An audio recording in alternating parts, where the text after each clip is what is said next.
Hello writers, come write with me. My name is Mykela Greenwood. I create worlds for mind adventures. Welcome to my YouTube channel, Write with Mykela. Don't forget to like and subscribe and hit the bell so you can go on this journey with me. Today is Tuesday and we are discussing the weather. When I first started this channel, I told you as writers, we get to create everything. I listed several things like the mountains or buildings, the trees, the characters, the time period.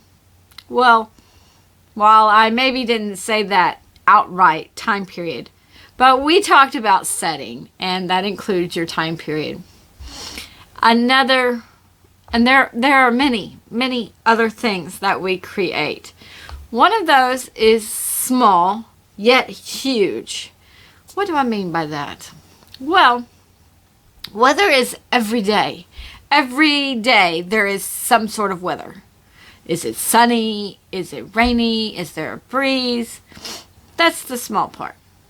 But it can be huge in different ways.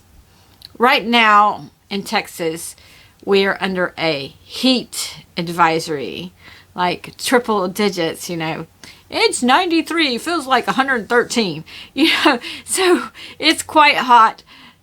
So that means we don't want to be outside and active in the middle of the heat or the day when it's the hottest. And the heat advisory tells you to drink water and all kinds of things, so they don't want you to dehydrate. Much of the city of Ancients, if you were with me while we read that story, was in that unbearable heat that kept the villagers indoors during the middle of the day. So that dictated the interactions with the villagers. That influenced, people weren't out and about and bustling everywhere. They were inside. So that helped with the setting that dictated a lot of the story. Now, a few times, Kirsha wished for rain. And they had rain. And then they had to change Kilty's bandage. So that the rain affected that. The minimal weather that I had in City of the Anxious directed or dictated a lot of the story or the plot. Even though I just had just a little bit, it still affected things.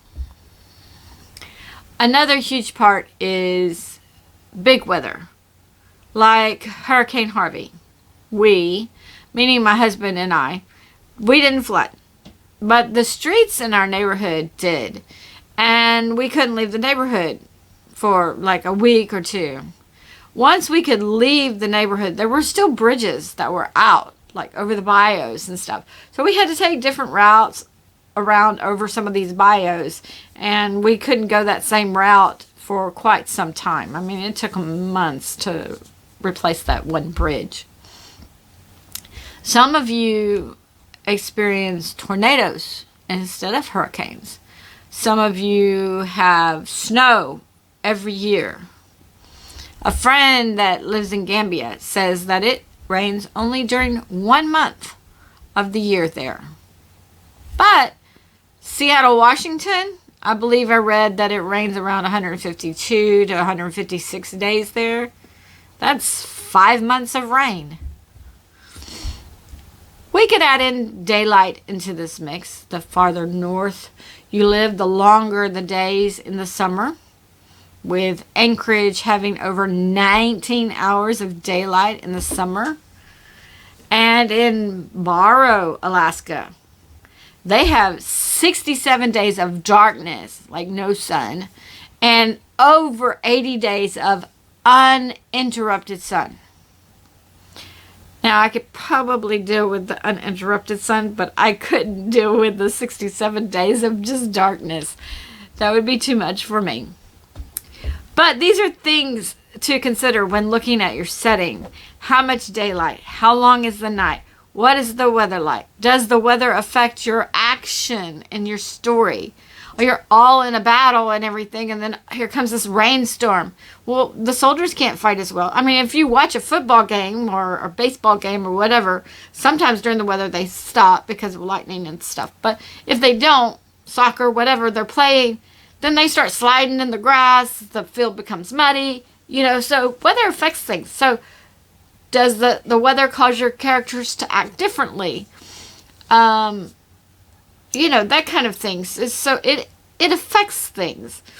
What action does the weather affect in your story? During Harvey, there were people driving boats through the streets to help rescue people.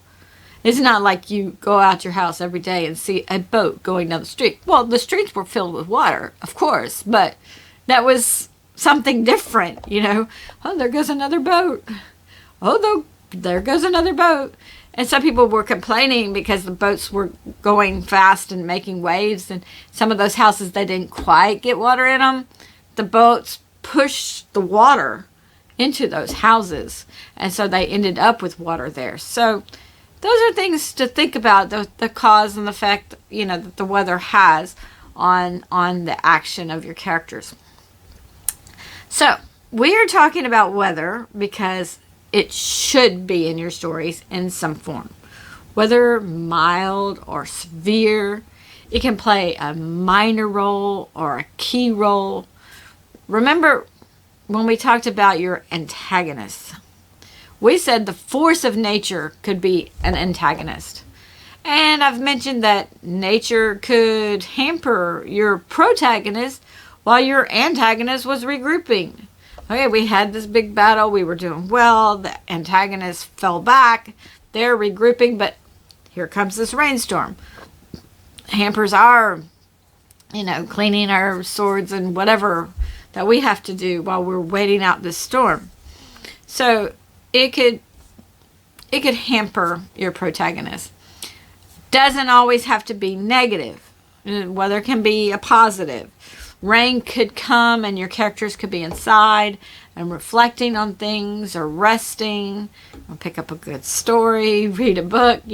What do you do when it rains? Some people take naps. I like to take a nap when it's raining. Not necessarily thunder and lightning with all the noise, but just the soft noise of the rain is relaxing. So it can be positive as well, and we all do need to take a break from our busy lives.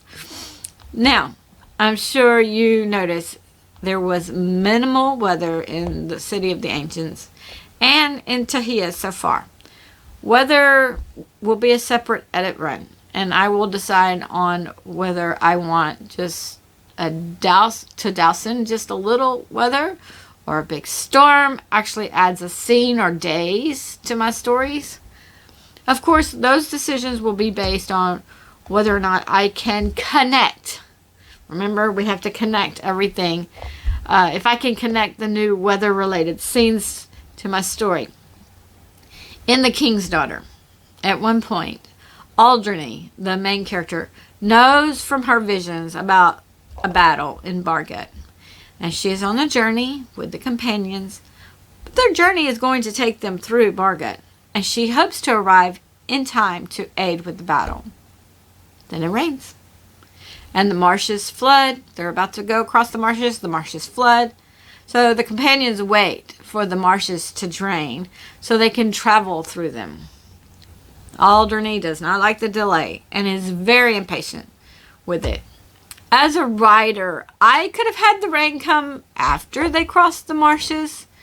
They could have been thankful. Oh, at least we were through that. But I decided the rain came when they got to the marshes. So the companions actually had to backtrack to get to higher ground.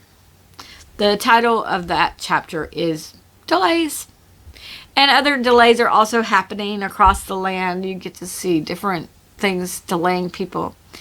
The King's Daughter is my opus. While generally opus refers to a musical composition, it can refer to an artist's work or composition, or in this case an epic story, and it can take on the meaning of being the best or the life work of. The King's Daughter is my life's work, and it will be the best weaving of a story I've ever done. In this story, I've had a lot of fun. And we'll talk about the weather since that's what this episode is. I had a lot of fun with the weather, including having it rain on a brother or mage every day at 2 hours past noon. The brother pulled a prank on Alderney. He dumped some water on her one day while she's taking a nap. So he thought she should be in class, so he just dumped water on her. So she caused his field, his magical field, to cycle the spell of rain. Okay, then one day in the story, the time element is slipping out of alignment. So a big storm erupts. Can you tell I'm having fun? Yes.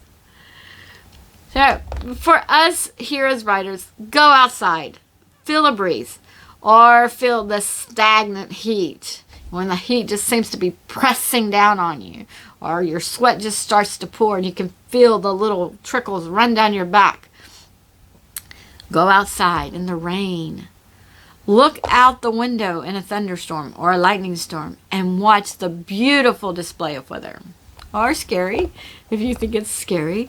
Seek out a rainbow after the rain. Watch the news after a hurricane, tornado, or snowstorm. You don't have to have the sound, just look at the pictures. Or even go out in your yard or to a park with trees after a windstorm. The last windstorm we had here, there were lots of limbs in the yard. Just limbs everywhere. Now these weren't big limbs. But you get the idea. This is everyday stuff. But you need to observe it and include it, at least somewhat, in your stories.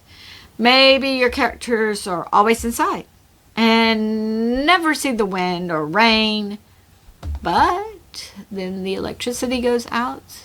And for more an antagonist part, if you want the weather to interfere with your characters, maybe a tree falls on the roof of the dwelling or building. I have the sister-in-law who had a branch come through her roof. And I have a friend who the tree in their front yard came down on their house as well. So I know people where this has happened. So, you know, it can happen, and it can happen in your stories, of course, as well. You are the writer. You decide how much weather to include and how much it affects your characters. Maybe they just pause and hear the rain. Or maybe there's lightning and it lights up the whole room and the electricity goes out, but they see flashes of light through their window. You get to decide. This is the fun stuff. I said you create everything. You are the writer. You create everything. Think of your characters. Think about your characters. The next time you're going to the store and it starts to rain, do you wait it out? So maybe your characters would wait it out. Do you run through the rain and slip in a puddle? Maybe your characters would run and slip. Do you try to use an umbrella and walk to your car until the wind turns the umbrella inside out or upside down? And be aware of your setting. You don't want an umbrella in, medieval times. They probably wouldn't have it. Whatever happens to you in your life can happen to your characters with your, being aware of your setting, of course. As I always say, have fun with it. Weather is just one piece of your stories. And you don't have to include it on the first pass. But it should dip in somewhere. Leave a comment below on whether you were ever stuck inside because of weather. During Hurricane Harvey, I had recently married my husband, and we had moved some of my boxes of things over from my house to his house. We were stuck inside, but we organized my library in my husband's house. What did you do while you were stuck in the house if you were stuck? Leave that in the comments as well. Leave in the comments what severe weather you've experienced and whether or not you stayed in place or you had to evacuate. Also, leave in the comments on whether you've included any weather in your stories yet. Join me Friday for Tahia Chapter 9, and join me Tuesday for some personality jargon. I'm going to talk about introverts and extroverts. Your characters will be one or the other. In between videos, visit my website, WritewithMykela.com, and read some bios. If you haven't read about Queen Zashura, then read about her, or read about Prince Jarul. If you hit like and subscribe and the bell notification, then we will continue to write together. Thank you for joining me today. I really appreciate your participation. If you know someone who would like this video, then please share it with them. This is Mykela with Write with Mykela. Bye for now.